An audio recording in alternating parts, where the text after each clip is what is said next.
Timothée de Fombelle nous avait émerveillés avec son précédent roman Toby Loveless. Il nous invite ici à partager les aventures passionnantes de Van Gogh, récit destiné aux adolescents, dont Un prince sans royaume est le deuxième et dernier tome. Nous retrouvons notre héros à New York en 1936, accroché au sommet des gratte-ciel. Il est toujours à la poursuite de l'homme qui a causé son malheur et détient le secret de sa naissance. Sa quête le fera ainsi passer tout près de la belle Ethel, l'amour de sa vie, lors de la chute du dernier des grands dirigeables. Des entrepôts déjà rouillés remplaçaient les champs de blé. Mais Van Gogh reconnut la terre noire entre ses doigts. Il s'était accroupi à l'endroit précis où il avait vu disparaître Ethel des années auparavant. La fuite avait commencé là.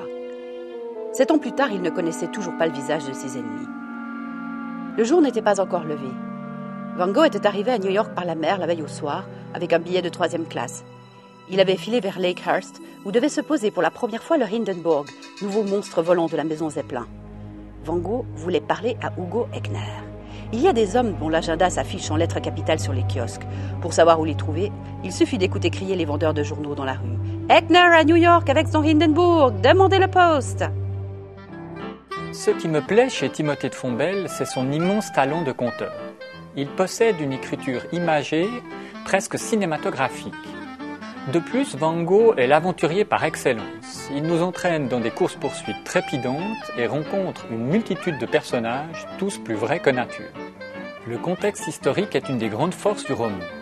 Les années 30, décrites avec minutie, prennent un relief particulier. J'ai eu par exemple un immense plaisir à revivre, comme si j'y étais, les exploits et les drames des derniers et impressionnants voyages en Graf Zeppelin.